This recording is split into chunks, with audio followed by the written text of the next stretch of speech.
राधे राधे आप सभी को। कैसे हैं आप लोग? कमेंट बॉक्स में राधे राधे ज़रूर लिखिएगा। शाम के समय है, मैं दीप प्रज्वलित कर रही हूँ। आज हम चर्चा करेंगे इस वीडियो में कि 2025 में चैत नवरात्रि कब पड़ रही है, किस दिन पड़ रही है, किस दिन जो है हमें व्रत रखना है और किस दिन जो है इसका समापन हो रहा है। तो चलिए आप लोग वीडियो को पूरा देखिएगा। हमारे चैनल गौरी गोपाल में आप सभी का स्वागत है।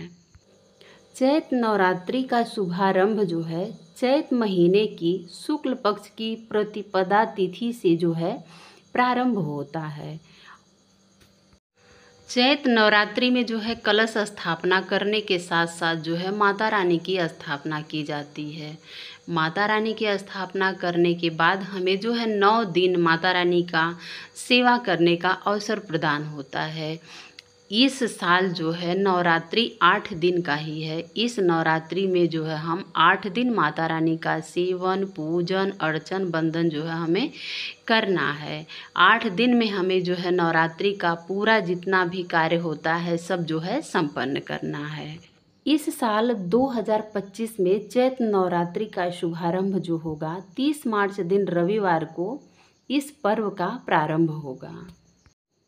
वहीं पर चैत नवरात्रि का समापन जो है 6 अप्रैल दिन रविवार को इस पावन पर्व का जो है समापन होगा और रविवार को प्रारंभ होगा और रविवार को जो है इसका समापन भी होगा।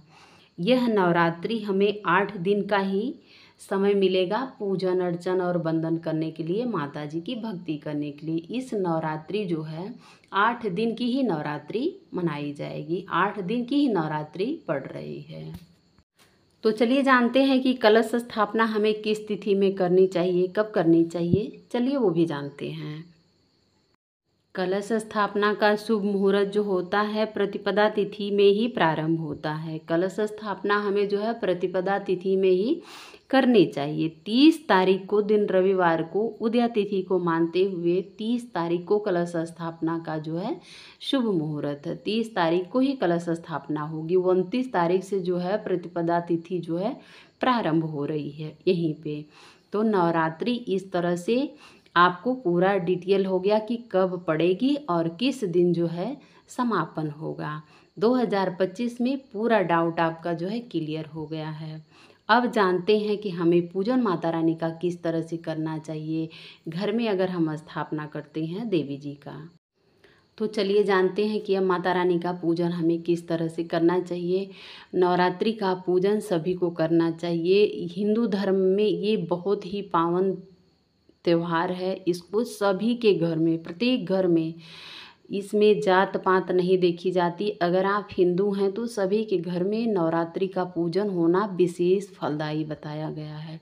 अगर आप व्रत रखते हैं तो ठीक है, नहीं रखते हैं तो भी आपको पूजन करना चाहिए, कलश स्थापना करनी चाहिए। नवरात्रि का विशेष महत्व होता है। जो मनुष्य नवरात्रि का व्रत करता है, जो महिलाएं नवरात्रि का व्रत करती हैं, आप देखिएगा कि नवरात्रि का व्रत करने वाले के घर में कभी वंश के वृद्धि की कमी नहीं रहती है। माता रानी का सदैव आशीर्वाद उनके ऊपर बना रहता है। हमेशा उनका परिवार जो है खुशहाल रहता है। नवरात्रि पूजन में कन्या पूजन का विशेष महत्व होता है।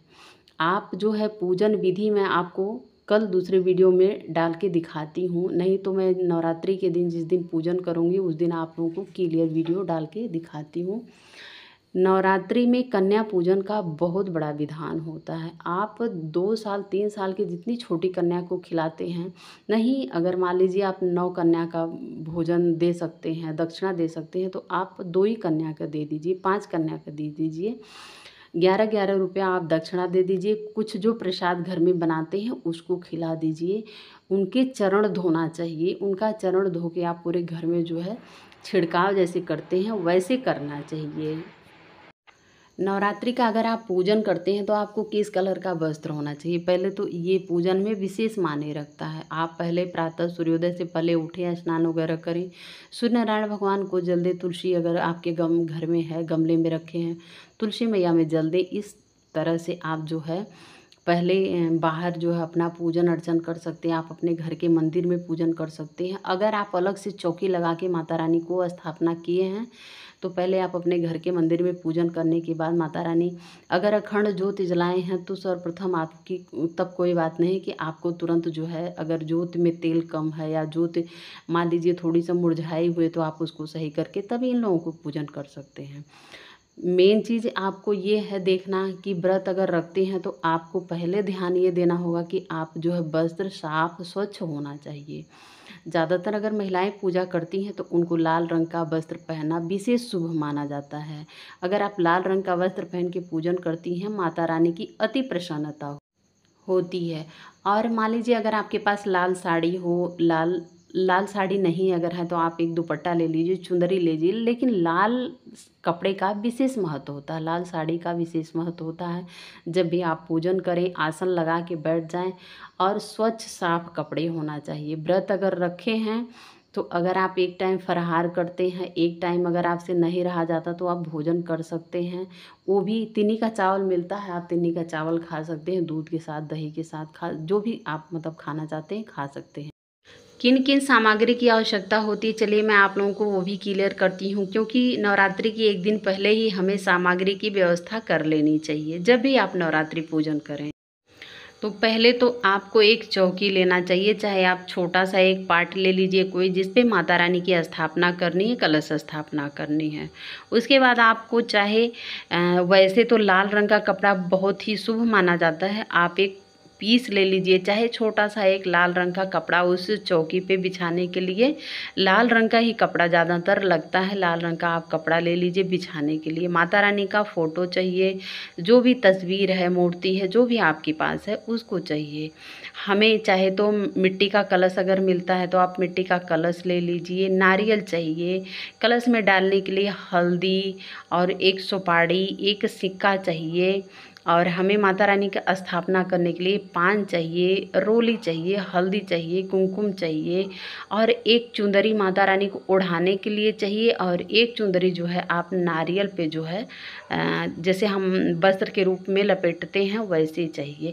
इस तरह से आप जो है धूप दीप अगरबत्ती, देसी शुद्ध घी मिले तो आप ले लीजिए, नहीं तो आप तिल के तेल की ज्योत जला सकते हैं।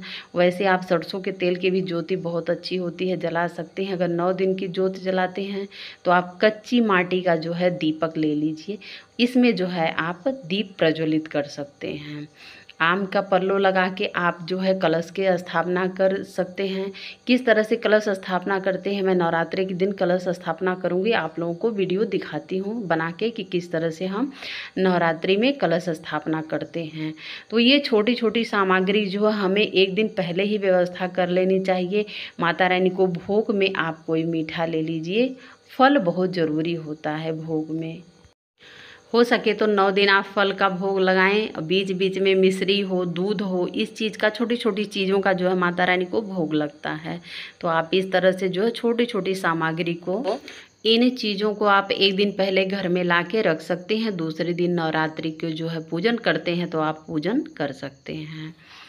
तो उम्मीद करती हूँ कि हमारी जानकारी आप लोगों को बेहद पसंद आएगी। अगर हमारी जानकारी आप लोगों को पसंद आए, हमारी वीडियो आप लोगों को पसंद आए तो हमारे चैनल को गौरी गोपाल पे जाइए, वीडियो को देखिए। वीडियो पसंद आए तो हमारे चैनल को लाइक करें, शेयर करें, सब्सक्राइब करें और बेल आइकन के प्रेस को ज़रूर टच करें, ताकि जो भी मैं पूजा के निमित्त, भक्ति के निमित्त जानकारी प्राप्त करती हूँ आप लोगों तक उसका नोटिफिकेशन ज़रूर पहुँचे और मैं आप लोगों तक वो जानकारी ज़रूर शेयर करती हूँ। तो उम्मीद करती हूँ कि आप लोगों को हमारी जानकारी बेहद पसंद आएगी। इस तरह से आप नवरात्रि का व्रत करते हैं, बहुत ही फलदायी रहता है। माता रानी की असीम कृपा होती है। हमारे जीवन में तमाम कष्टों को हरने वाली आदि शक्ति जगदम्बा का पूजन प्रत्येक घर में होना चाहिए। ये समझिए कि जगत जननी जगदम्बा जिस घर में महिलाएं खुश रहती हैं, वही समझिए कि जिस घर की महिलाएं खुश रहती हैं सुख समृद्धि अपने आप आती है। उसी तरह से देवी हमारे घर की लक्ष्मी है, देवी का स्वरूप है। इनको खुश करना, इनको पूजना सब घर में, प्रत्येक घर में होना चाहिए इनका पूजन। और श्रद्धा भाव से आप करेंगे तो समझिए कि शुभ फल की प्राप्ति होती है।